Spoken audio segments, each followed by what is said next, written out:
Oi, Carol, bom dia mais uma vez, agora com um pouco mais de calma, ótimo começo de terça para quem está com a gente. Olha, a promessa em ambos os lados, né, no Congresso, da base, da oposição, na Câmara, no Senado, é de uma tramitação rápida, né?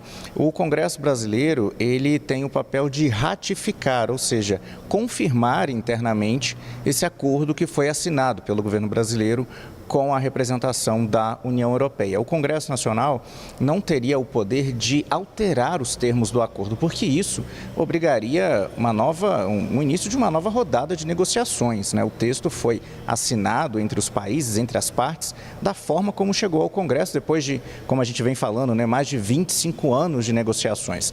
Então, cabe ao Congresso Nacional apenas a aprovação, tornar esse acordo parte da nossa legislação interna para que possa vigorar, por exemplo, nas transações, né, de importação e exportação, para que possa ser utilizada pelos produtores internos brasileiros.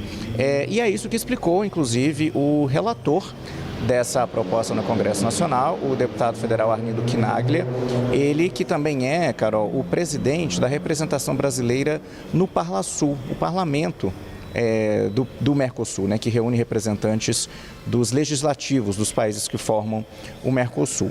Esse é um grupo formal que existe no Congresso brasileiro, formado por 27 deputados e 10 senadores, e vai começar por esse grupo a tramitação dessa proposta.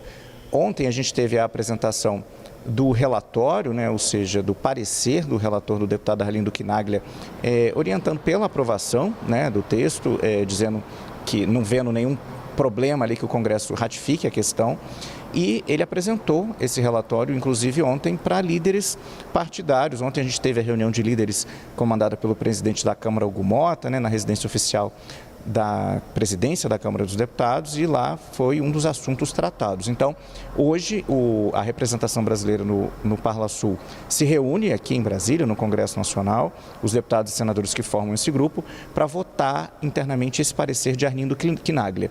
E a promessa do presidente da Câmara, Hugo Motta, para acelerar a tramitação, é enviar esse texto depois diretamente para o plenário da Câmara.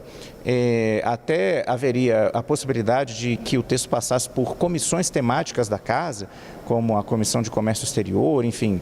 Mas o presidente da Câmara optou por uma tramitação mais rápida, mais célere, e por isso, logo depois de ser aprovado na representação do Parlasul, vai para o plenário da Câmara, e a intenção de Hugo Motta é aprovar essa questão um pouco depois do Carnaval, na semana seguinte ao Carnaval, no plenário da Câmara. Os deputados votando e aprovando, então segue para o Senado. Lá no Senado, a gente tem a promessa do presidente da Comissão de Relações Exteriores, o senador Nelsinho Trade, de aprovar o texto também em definitivo na Câmara Alta do nosso parlamento até meados de março. E por que, né, que o Congresso também tem essa pressa em aprovar essa questão?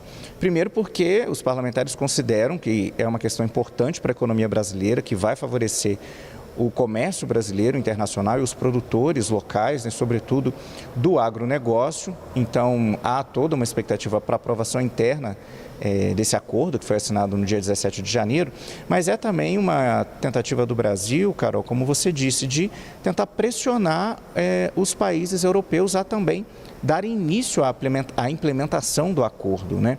Lá na União Europeia, o acordo já foi aprovado pelo número de países que era necessário para poder entrar em vigor, mas houve um recurso, né, um envio do texto para o Tribunal de Justiça da União Europeia.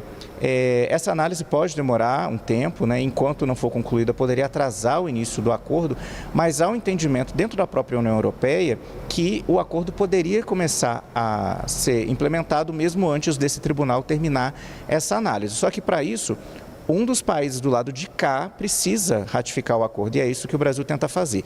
Se o Brasil ratificar internamente o acordo, ele já pode começar a se beneficiar das regras, das novas regras, independentemente dos outros países do Mercosul também fizerem o mesmo internamente. Conforme cada país for ratificando internamente, aí esse país vai passando a poder implementar o acordo. Essa é a intenção do Brasil e por isso a pressa do Parlamento. E nesse caso, Carol, uma pressa que coincide aí com os interesses do Executivo, né? O Palácio do Planalto, que atuou tanto para a aprovação e assinatura desse acordo, também quer que ele seja ratificado logo internamente para poder tentar viabilizar o início da sua implementação. Carol.